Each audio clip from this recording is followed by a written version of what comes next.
Episode 109 of Pokémon Horizons ended with Liko, Roy, and Uruto arriving at an Exceed distribution center, aiming to meet up with Amethio's father, Cervantis, hoping that he can help them stop the spread of strong spheres and find the heroes. This cliffhanger will lead directly into episode 110, where Liko and friends will realize that they walked straight into a trap. Rubella and Indy are waiting to ambush them using upgraded strong spheres and, more shockingly, the heroes, who once again will have Laquium force them into battling their allies. So Liko and friends will succeed in finding the heroes, though it sadly won't be in the way they expected or hoped. Now, it's not clear if Cervantes willingly cooperated with the explorers to set up this trap for Liko and friends, or if he was coerced into doing so via force, blackmail, or threats, or if Spinel was keeping an eye on him and simply caught wind of what Cervantes was planning and decided to use this to his advantage.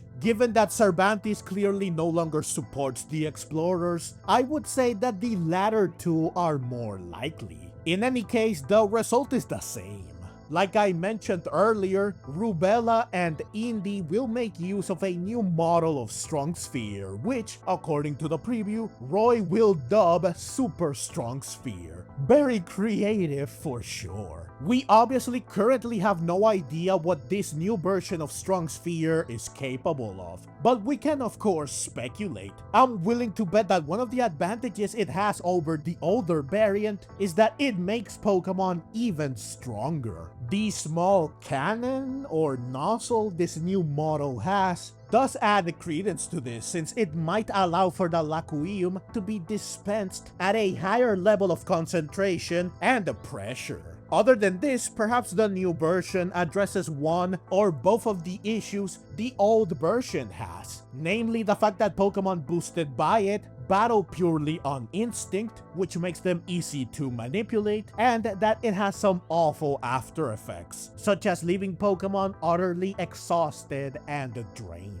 I think that one or both of these being resolved or alleviated with the super strong spheres is highly likely, since it would honestly be silly to make an improved version of something that doesn't address the faults of the previous iteration. It's worth mentioning that the heroes clearly have Laquium crystals growing off their body, something strong spheres didn't do before. So without a doubt, there's something different about this new version of them beyond how they look. Having Pokemon sprout Laquium crystals definitely screams a stronger power boost, though likely at the cost of even worse side and after effects, meaning that far from correcting the shortcomings of the original, this new version doubles down on them in order to improve the one thing they provide, which is honestly perfectly on brand for the explorers. They don't care about morality, just about power, so they wouldn't bother making their tool of destruction more ethical unless they had something to gain from it.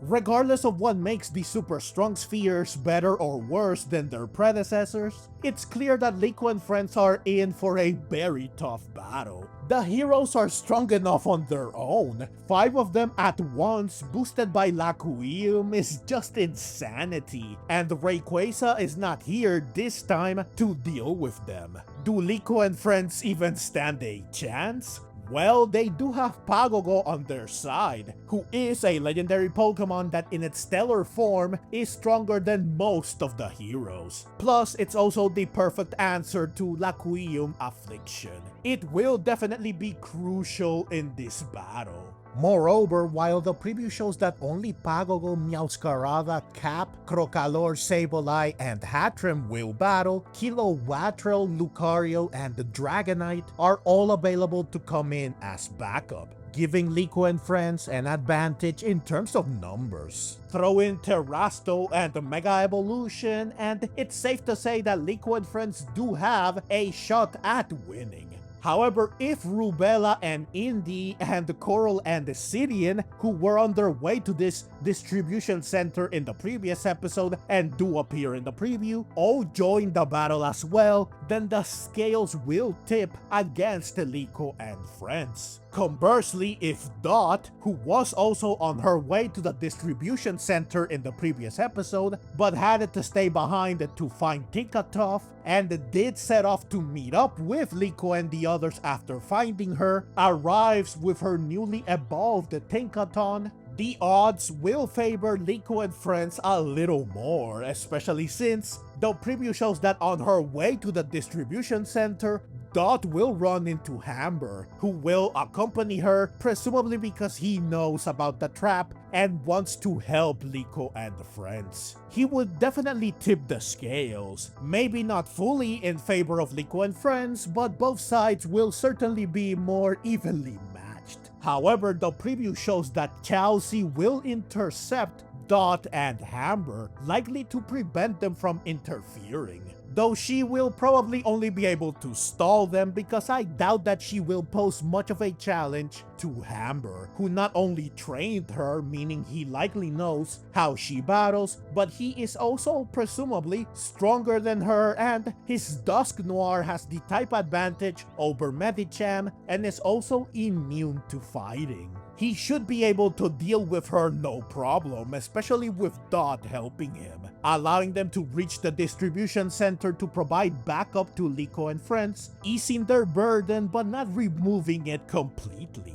They are all still in for a very difficult battle that will push them to their limits. Finally, there's the question of what will happen to the heroes. Liko and friends obviously wanted to rescue them from the clutches of the explorers, who won't make this easy for them. Spinel will definitely want to keep the heroes in his grasp. So what will be the fate of the heroes? Well, considering that they no longer have their ancient Pokeballs, Liko and friends cannot simply withdraw them and retreat. They could only do this if they catch them, but would they really do this? We're talking about 5 giant, extremely powerful Pokemon, one of them being a legendary and another one being a Paradox Pokemon that is basically also a legendary. I just don't see this being feasible or realistic, even if Liko does have a legendary already. Plus, how would they even split them? Liko and Roy cannot catch all 5 individually since they have 3 Pokemon on hand each, and no professor to send their extra Pokemon to.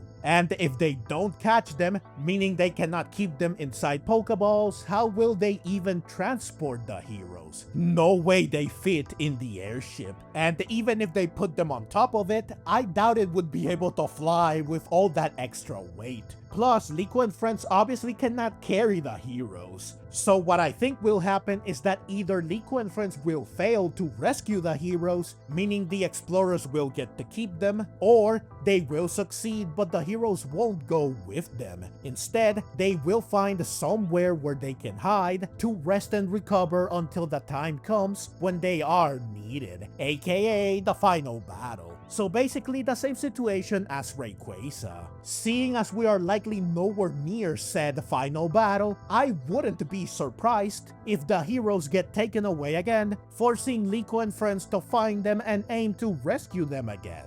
Likewise, I could also see them getting the Rayquaza treatment, which ensures that they will be safe and ready for the future, but without being directly involved with Liko and friends or under their care or able to help them for several episodes to come.